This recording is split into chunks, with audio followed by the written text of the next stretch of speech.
Brittany here from My Core Floor, back for our first exercise of the week of 2020. Like I said in our newsletter, and I think before the end of the year, we're gonna start a stretching series this month. So we're gonna start first with an adductor stretch. What I'm gonna show you is how to do it without really anything. All you need is a wall and some space to move. If you have stairs or a step stool, that's gonna make this stretch a little bit more, you get into it a little bit deeper, I guess, is the easiest way to put it. So if you get that foot elevated, you're gonna get into those muscles deeper. If you don't have one, I'm gonna show you how to do it without anything. If you do, I'll give you a little tweak at the end of how to make it a little harder using a step or a stool, okay? What you're gonna start first with is right at the wall. You're gonna just put your hands up there to support.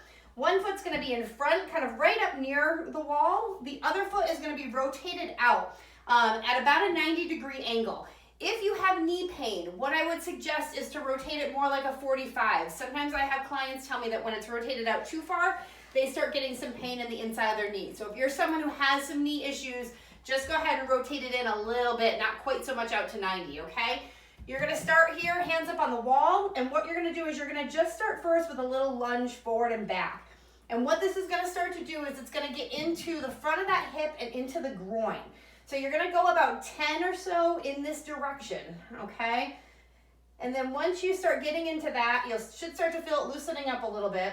When you get to 10, what you're gonna do is you're gonna actually stay into that kind of lunge or stretch forward, and then you're gonna take your hips to the left and to the right. And you're gonna go 10 there, and that's gonna feel really awkward. It's gonna feel like you don't have a lot of motion. You're not meant to. That probably means you're doing it right, okay? Just side to side, it's a real small motion. It's not meant to look like this. That's what a lot of people start trying to do because they think big is better. This is not a case where big is better. You wanna stay in that lunge, and then you wanna keep it nice and small to just mobilize the hips and the pelvis, which is gonna get into that pelvic floor. When you get to 10, then what we're gonna do is you're gonna circle in and out.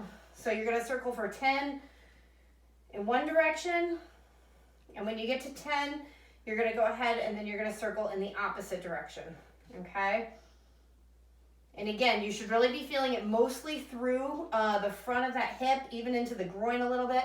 Some people, if you're really tight, and depending on how much you're angled out, you may also feel a little bit in the calf, or even a little bit into the butt of the leg that's forward, okay? When you're good there, you're gonna go ahead and switch sides. So you're gonna rotate out again, opposite foot's gonna come forward. Same thing there, we're gonna go forward and back here. And like I said, if you're feeling it a little bit in the butt of that front leg, that's okay, you're probably doing it right. You're gonna go about 10 here.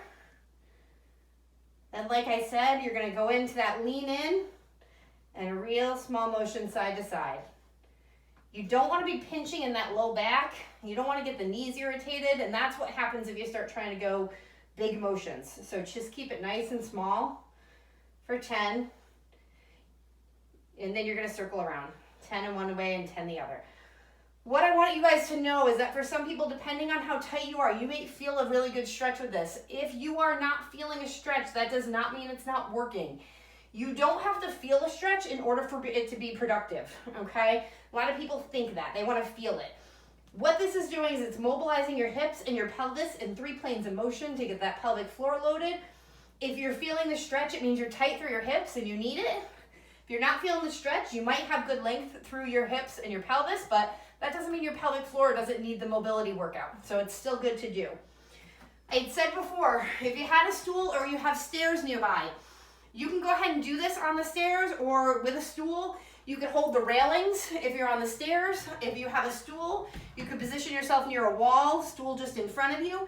And what you'll do is you'll put that front leg, instead of putting it near the wall, you'll go ahead and put that on the step or on the stool. And that's gonna give you, like I said, a little bit deeper stretch into that hip and into that pelvis.